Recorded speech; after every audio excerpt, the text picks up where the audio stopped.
What's up, people? Back again with another episode. When we left off, oh man, we were about to jump into the rabbit hole. Professor Hans thought it would be interesting, I say, to get our take on ancient societies regarding religion. And in doing so, he was beginning to comment on religion and sex. What? I know there's a lot of sex throughout religious history, but I wasn't expecting it to pop up this soon. So let's hear the man out. Which allowed priests, for example, to interpret the flight of birds, the appearance of livers in animals that have been sacrificed, or strange celestial phenomena. We could easily fill all the lectures allotted to this course with these materials alone. But let us return to the epic of creation, or Enuma Elish. I shall summarize. In the beginning, there was water, Tiamat, salt water, and her male counterpart, Apsu, fresh water. Tiamat was supreme. Their son was Mumu. Next arose their son Anshar and their daughter Kishar, who in turn begot a son, Anu, who became the supreme god. Anu had a son, Ea, who was wiser than all the gods up to this point. The younger gods enjoyed ruddy times together. The older gods, including Tiamat, could not sleep. The young gods would not listen to Apsu, who suggested that they keep quiet. Apsu and Apsu's son, Mumu, argued that they, together with Tiamat, should destroy the rowdy younger gods. The plot was no secret, so Ea, the wisest god, created a magic circle to protect the younger gods, and Ea used a magic spell to render Apsu and Mumu.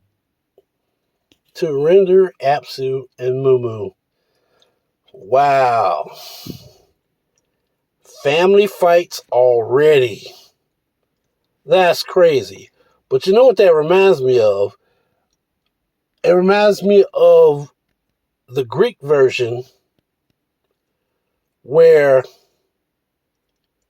what's his name? That's a shame that I'm having a brain freeze. I can picture what I want to say, but the words aren't coming to me. Mount Olympus, the gods of Mount Olympus, and the Titans. The Titans wanted to destroy the gods of Mount Olympus. Why, you say? For a similar reason. The Olympian gods were younger, and they thought they were the shit. So Kronos, the father of Zeus, is said to have wanted to rid the universe of his children by eating them, consuming them. But the baby mama disguised rocks as the children, and he got fed. He got full off of eating rocks. I don't know how that happens, but okay. She hid Zeus, and at a time when he was strong enough, he defeated his father and the Titans, and became the new ruler of the universe. Well, at least the ruler of Earth and Mount Olympus.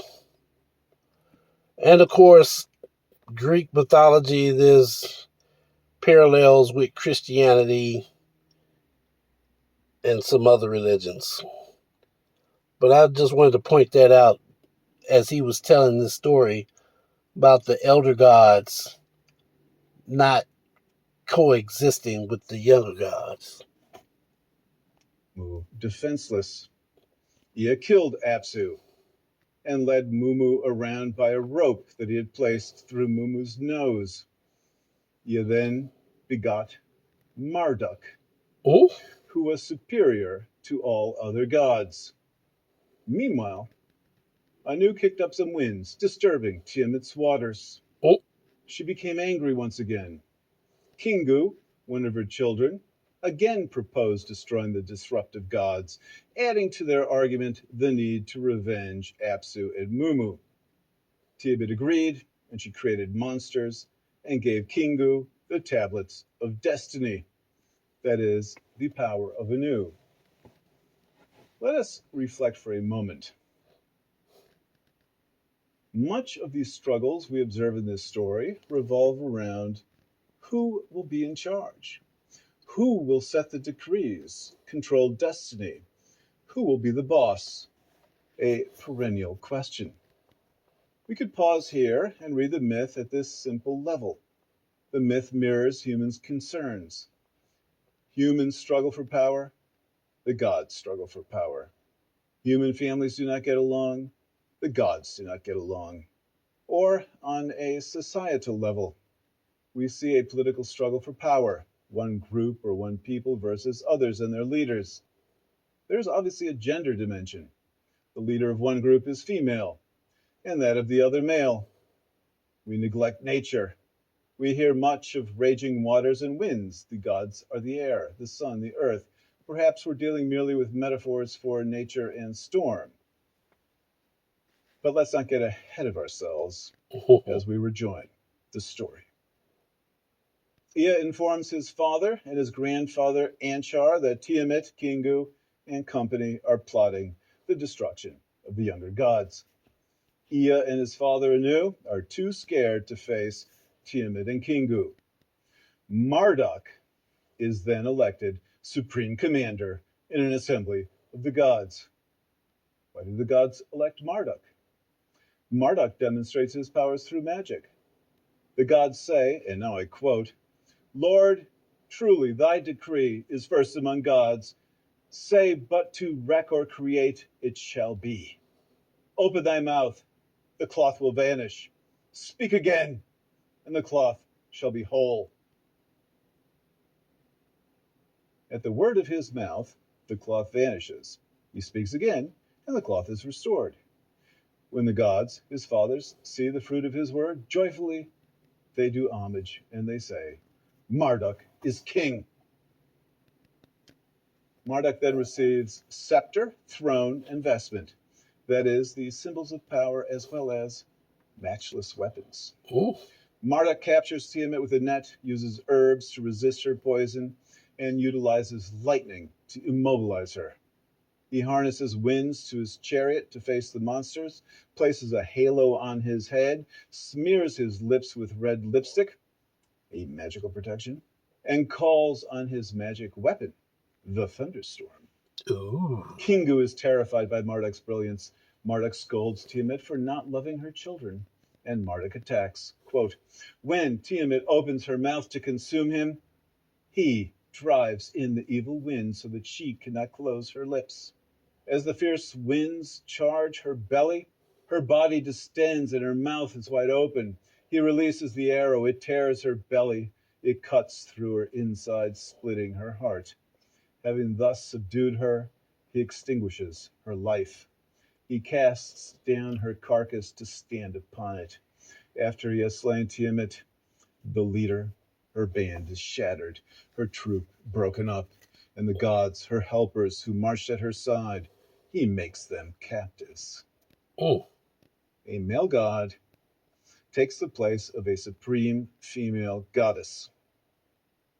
This may well reflect the displacement of a supreme goddess by a male usurper. It may also represent a paradigm for earthly gender relations. It is certainly violent. Let us return to the epic. Marduk tramples on the demons and takes the tablets of destiny and fastens them on his own chest. He mutilates Tiamat's body to create the earth, sky, and rivers. Quote, the Lord treads on the legs of Tiamat with his unsparing mace. He crushes her skull. Ooh. When the arteries of her blood he has severed, the north wind bears it to places undisclosed. On seeing this, his fathers are joyful and jubilant. They bring gifts of homage to him. Then the Lord pauses to view her dead body, that he may divide the monster and do artful works. He splits her like a shellfish into two parts. Half of her he sets up as the sky. Marduk organizes the universe, distributes tasks to his followers. He turns demons into statues as memorials and warnings to those who would revolt.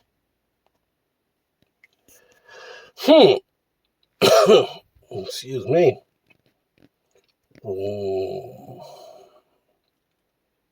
Any clues? Jogging anybody's memory? Does the story sound familiar? Does the story sound like, oh, I don't know, Jesus, Satan, Yahweh?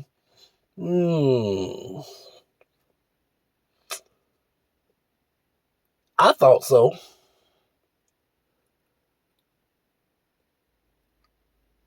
The Bible itself is a collection of books written from different religious backgrounds brought together. So, this is where we will end this segment.